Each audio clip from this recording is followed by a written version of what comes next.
Halo semua, kembali lagi di channel Naik Level.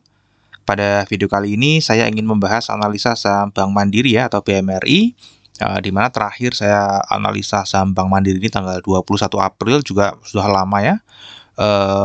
Sekarang tanggal 4 Oktober, hari ini harganya naik 50 basis poin atau 2 tik ke 6125 ya. Oke, ini akan saya bahas untuk update fundamental kuartal 2 2023 ya, meskipun sebentar lagi laporan ke kuartal 3 akan rilis. Ya, untuk harga sahamnya sendiri kalau kita lihat ini masih banyak yang floating profit ya, karena ini memang mendekati harga all time high-nya dia ya. Jadi ini nanti kita akan bahas di technical ya, ini akan mendekati break lagi all time high-nya dia ya. Harga tertinggi terakhir di 6150 ya, terendahnya 4450 ya. Ini banyak kan teman-teman kalau pegang saham ini mestinya masih floating profit. Ya, oke, seperti biasa nanti kita akan update ya fundamental kuartal 2 seperti apa, kemudian dari seasonality-nya nanti seperti apa, dari bandarmologinya seperti apa, dan nanti kita akan tuangkan di technical, kita akan review analisa technical tanggal 21 April dan kira-kira harga saham kedepannya seperti apa. Oke, ini company background, saya sudah nggak perlu update lagi, mestinya sudah pada tahu ya, ini hanya informasi sejak IPO, kalau teman-teman beli dan hold sahamnya sampai sekarang itu sudah naik 3.700% ya nilainya sejak IPO. Oke, ini adalah kinerja Bank Mandiri ya, hanya untuk kuartal 2 dari tahun ke tahun ya. Kalau kita lihat ini kuartal 2 tembus all time high lagi ya. Bagus ya pendapatannya, jadi 4 bank ini 4 bank terbesar di Indonesia ini semuanya tembus all time high dari sisi pendapatan maupun laba bersih ya. Ini laba kotornya juga sama, laba usaha sama, dan ini laba bersihnya juga tembus all time high ya, hampir 2 kali lipat lebih, hampir 3 kali lipat. Ya, jadi masih oke. Kemudian kalau kita lihat dari prosentasenya, ini memang lebih banyak dari penurunan beban usaha, teman-teman ya. Beban usahanya di kuartal 2 2023 ini memang lebih rendah dibandingkan kuartal 2 tahun-tahun sebelumnya. Dan laba bersihnya ini juga secara persentase juga paling tinggi di kuartal 2 2023 ya. Tadi dari sisi pendapatan juga all time high. Selain dari sisi pendapatan, secara persentase laba bersihnya juga ini tertinggi ya teman-teman ya. Jadi ini masih dalam performa terbaiknya 4 bank kita, termasuk salah satunya Bank Mandiri ini ya. Nah, ini adalah secara nominal kalau kita lihat ya, pendapatannya di kuartal 2 saja itu naik double digit 18% dan laba bersihnya juga naik double digit 24%. Kalau kita jadikan satu semester ini juga masih naik double digit ya, jadi ini perusahaan besar yang masih bisa bertumbuh double digit. Laba bersihnya juga tumbuhnya 25,7% atau lebih banyak ya, seperempat lebih banyak daripada satu semester tahun lalu teman-teman ya, jadi ini bagus. Untuk rasio keuangannya ini juga sama teman-teman ya. Untuk KPMM ini meningkat dari 18 ke 19 ya. Kemudian aset bermasalahnya ini bagus ya, turun ya menjadi di bawah 1 ya, jadi bagus banget. Yang ini sudah di bawah 2 ya, standarnya kan 2-3%, ini bahkan turun di bawah 1. CKPE-nya sudah pasti di atas NPL gross ya kalau 4 bank besar. NPL gross-nya ini juga oke ya, di bawah 2%. NPL-nya juga kecil sekali ya, di bawah 0,5% bahkan. Untuk ROA-nya ini di atas standar, jadi bagus juga ya, di atas 3, kemudian ROE-nya juga di atas 20%. Jadi ini cukup oke ya secara rasio keuangan. Net interest margin-nya ini standar aja, kemudian beban operasional juga bagus di bawah 70% dan cost to income ratio-nya ini juga di bawah 40%. Jadi oke. Untuk LDR-nya ini standar aja di 85%. Ya, jadi secara rasio laporan keuangan ini sangat bagus ya, tidak ada yang jelek ya. Kemudian kalau kita cek dari valuasinya untuk price to book value pada saat video ini dibuat tadi 2,47 dan PE ratio annualized-nya ada di 11,33. Kalau kita lihat ini sudah lebih tinggi ya dibanding sejak tahun 2013 ini sudah yang paling tinggi ya untuk price to book value ya. Jadi kembali ke 2011 2012 ya. Untuk PER-nya, kalau PER-nya mungkin ini masih di bawah rata-rata sedikit ya. Untuk ROE-nya sendiri kan 20% ya teman-teman ya. Kalau kita bayarnya di PBV 2,47, maka kita earning yield yang kita dapat lah 8,08%, dan ini sudah pasti terbilang mahal ya. Karena sekelas Bank Mandiri mestinya nggak mungkin dijual di harga wajarnya. Pasti banyak yang beli, karena di harga sekarang aja masih banyak yang beli gitu ya. pada saat video ini dibuat itu book value-nya ada di 2475. Kalau kita menggunakan metode valuasi earning yield 10-15%, maka harga wajarnya ada di 1,33 PBV dan 2 PBV ya. Atau kalau kita konversi ke harga itu harga wajarnya 3.292 ya, 3.300 lah ya, sampai 4.950. Ya ini harga wajarnya ya, pasti sudah pada banyak yang borong kalau harganya segini. Oke, untuk dividen sendiri ini rutin bagi dividen karena ini juga BUMN, pastinya diwajibkan untuk menyetor profit ke APBN ya teman-teman ya, ke negara ya. Dan kalau kita lihat di sini prosentasenya setiap baik secara nominal ya, nominal maupun secara persentase ini meningkat ya, setiap makin ke sini makin meningkat. Ya, kalau kita lihat di sini EPS-nya juga meningkat lagi 2023 ke 541. Kalau kita lihat di sini konsisten 60%. Jadi prediksi yield tahun 2024 kalau teman-teman beli di harga saat ini 6.125, maka yield-nya akan mendapatkan 5,3%. Jadi cukup oke ya. Mirip-mirip dengan PE rate lah ya. Mirip-mirip dengan PE rate.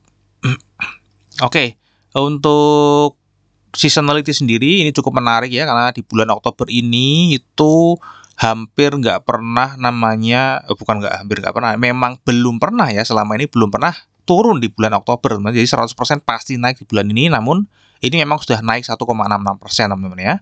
Sudah pernah naik 1,66%. Jadi misalnya teman-teman beli di harga saat ini ya, secara seasonality ya teman-teman ya, itu ya minimal maksimum kerugiannya adalah min 1,66% ya, karena potensi untuk naiknya 100% di sini ya. Dan nanti bisa turun di bulan November ya. Turunnya pun juga nggak terlalu dalam ya. Ini paling dalam tak sudah lama sekali ya, 11%, itu pun karena habis naik 2 kali ya. Dan kemudian di bulan Desember juga ada potensi untuk naik 70% ya. Jadi sebenarnya ini oke ya untuk dibeli saat ini secara seasonality ya.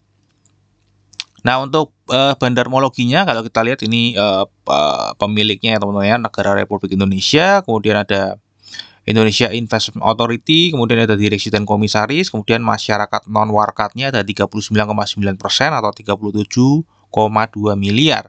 Dari 37,2 miliar ini yang dipegang oleh investor retail lokal hanya 1,2 miliar.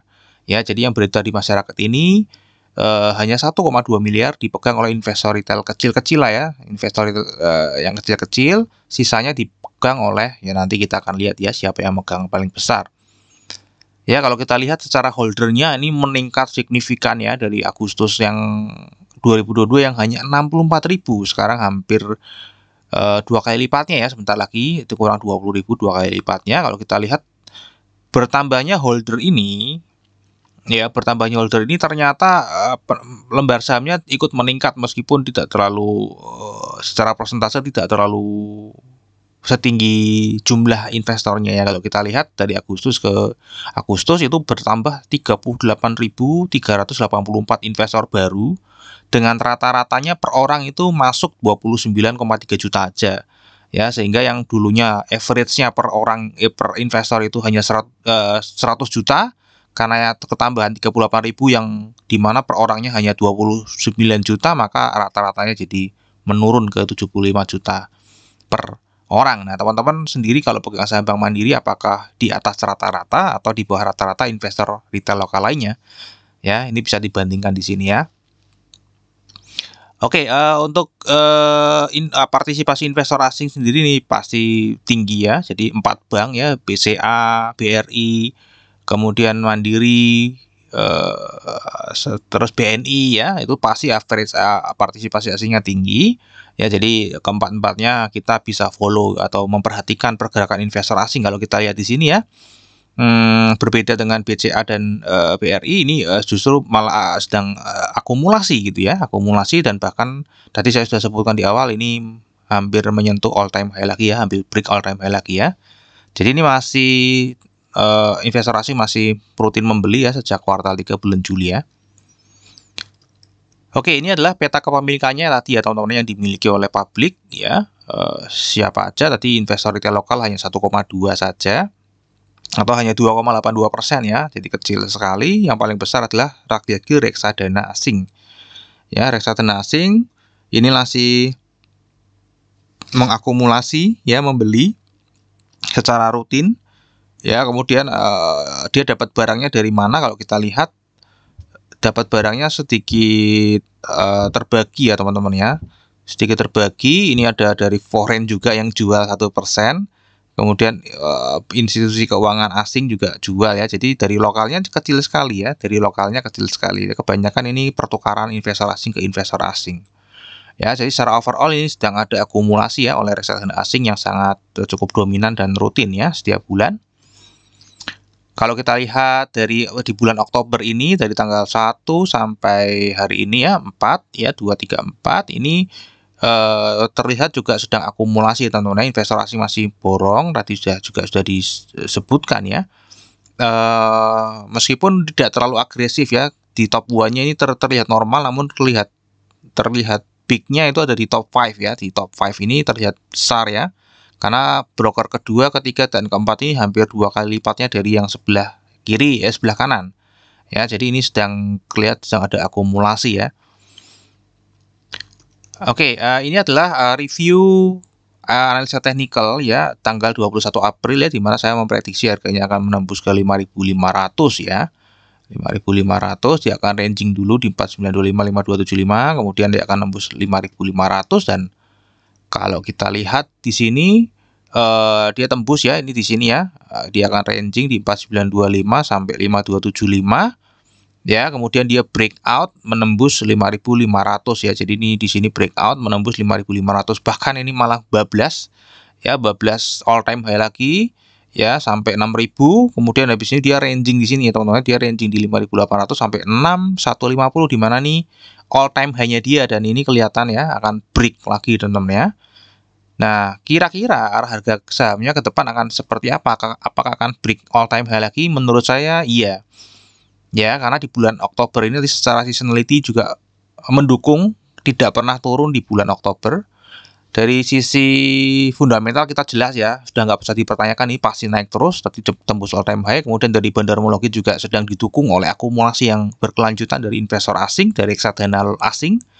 Ya, kemudian dari technical ini juga sedang uptrend ya, uptrend dia tapi jangka pendek ranging di sini ya teman-teman ya. Jadi dia ranging di sini, namun ini uptrend karena bergeraknya bahkan di atas MA50 ya. Jadi menurut saya dia akan break all time high teman-teman, nggak tahu besok atau kapan ya, apakah akan ada koreksi dulu, saya juga nggak ngerti. Jelas ini akan break all time high lagi, kemungkinan bisa ke 6.400 ya. Oke, jadi ini kira-kira ya analisa saham Bank Mandiri yang tadi saya tuangkan ya dari analisa dari data-data yang sebelumnya ke analisa teknikal ya. Kemudian kita akan masuk yang terakhir yaitu Risam. Untuk fundamental tadi kita lihat kinerja jangka panjangnya naik ya, 12 tahun terakhir kinerja jangka pendeknya naik 1 semester di 2023. Kemudian valuasi pasti mahal ya. Rutin bagi dividen dengan forecastnya 5,3%. Kemudian seasonality ini ada potensi naik di bulan Oktober ini dan nanti ada di Desember. Jadi November mungkin ada koreksi. Kemudian dari bandarmologi ini sedang akumulasi ya 1 sampai 4. Oh, ini Oktober harusnya 1 sampai 4 Oktober ya. Ini belum saya revisi dari materi yang sebelumnya. Kemudian dari technical ini masih ranging ya 5.800 ke 6.150. Jadi ini ranging dan ini adalah resisten all time high-nya dia, kemungkinan akan di break sesuai dengan analisa technical tadi. Oke, terakhir disclaimer teman-teman ya. Jadi analisa yang saya bagikan di YouTube ini adalah analisa saya pribadi yang tentu saja juga bisa salah. Ini bukan ajakan jual atau beli saham BMRI. Jadi silakan teman-teman tetap wajib melakukan analisa sendiri jika ingin menjual atau membeli saham Bank Mandiri ya. Oke, sampai di sini dulu video saya. Saham 4 bank sudah saya bahas semua ya. Nanti kita akan update lagi keempatnya setelah rilis laporan kuartal 3.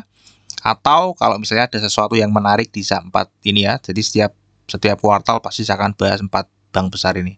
Oke, terima kasih. Kita akan ketemu lagi di video yang berikutnya.